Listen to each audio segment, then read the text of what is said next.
So, who were the Tudors? I will tell you all within 10 minutes. The Tudors were a dynasty who ruled England and Wales, starting with Henry VII in 1485 until Elizabeth I in 1603, sandwiched between the Plantagenets and the Stuart dynasty. Well, it all started when, against all odds, Henry Tudor, he had the lesser army, and with a very tenuous claim to the throne of England, beat Richard III at the Battle of Bosworth.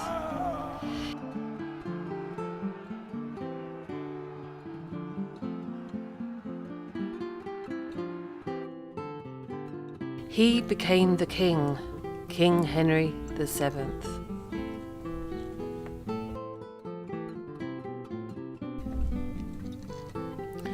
This ended the War of the Roses, the Yorks who had the white rose and the Lancasters who had the red rose. Henry VII also married the niece of Richard III, Elizabeth of York, to obtain a lasting peace. And the two roses, the red and the white, will merge to form the Tudor rose. Henry and Elizabeth had 4 surviving children, 2 boys and 2 girls. Arthur was born in 1486, the eldest, Margaret born in 1489, Henry was born in 1491, and Mary was born in 1496. The eldest boy, Arthur, the heir, was trained for kingdom. Henry was trained for the church, and the 2 girls to make good political marriages. Arthur was married to Catherine when he was just 15, the daughter of the King and Queen of Aragon, a kingdom in Spain. But Arthur died just 5 months later of the sweating sickness in 1502. A year later, their mother, Elizabeth of York, died of an infection following childbirth. It was her birthday, and she was just 37. That same year, Margaret Tudor made her way to Scotland to marry James IV. Henry VII was devastated by the loss of his wife and mourned deeply. Henry VII himself died just 6 years later of TB. So, in 1509, Henry VIII became King of England at the age of just 18. Henry was young, tall, good-looking and rich, and he was finally from under the thumb of his father. So, he married his brother's wife, Catherine of Aragon.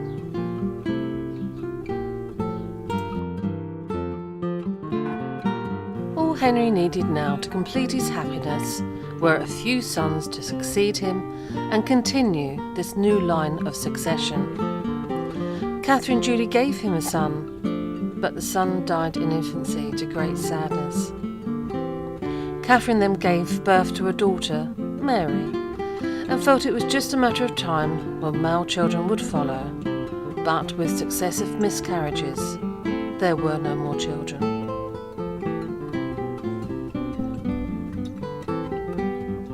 During this time, in 1514, Mary Tudor, Henry VIII's sister, was married to the 52-year-old King of France, much to her unhappiness, as she was only 18. He died 3 months later, and Mary went on to marry her beloved Charles Brandon. Meanwhile, after nearly 20 years of marriage, it did not look like Catherine would ever provide Henry with a son. Henry left Catherine. He had met the vivacious Anne Boleyn, and he wanted to marry Anne. Divorces were only allowed under exceptional circumstances, so Henry first looked for a biblical reason. This was called the Great Matter. When that did not work, he broke from Rome and changed the country from Catholic to Protestant. In 1533, after many years of waiting, Henry finally married Anne, and she gave Henry a daughter, Elizabeth. Henry was disappointed, but again felt that it was only a matter of time. When Anne fell pregnant again, Henry had a jousting accident and she lost the baby. There were no more children that lived. After 3 years of marriage and 1,000 days, Henry had had enough of Anne. This time, he didn't worry about a divorce. She wasn't the daughter of some foreign power. He just had her executed under trumped-up charges. He also had a brother and several other men executed at the same time. 11 days later, Henry married Jane Seymour, and she gave him the longed-for son, Edward. But she died shortly afterwards due to childbirth infection. Henry's fourth marriage was a political one, arranged by his advisor Thomas Cromwell. The marriage was to a princess of the Principality of Cleves in the Lower Rhinelands, now Germany. However, he didn't like the look of her. "I like her not," he exclaimed. He said that she smelt and that she looked like a Flanders mare. So they divorced, amicably, as brother and sister. Thomas Cromwell, however, lost his head. Henry was now 49, and this time he took a wife for himself, a very young wife, Catherine Howard, who was still a teenager at the time. He doted on her, and it seemed to give him a new lease of life. But while he doted on her, she soon became bored of her older husband, and like her cousin Anne Boleyn, got the chop.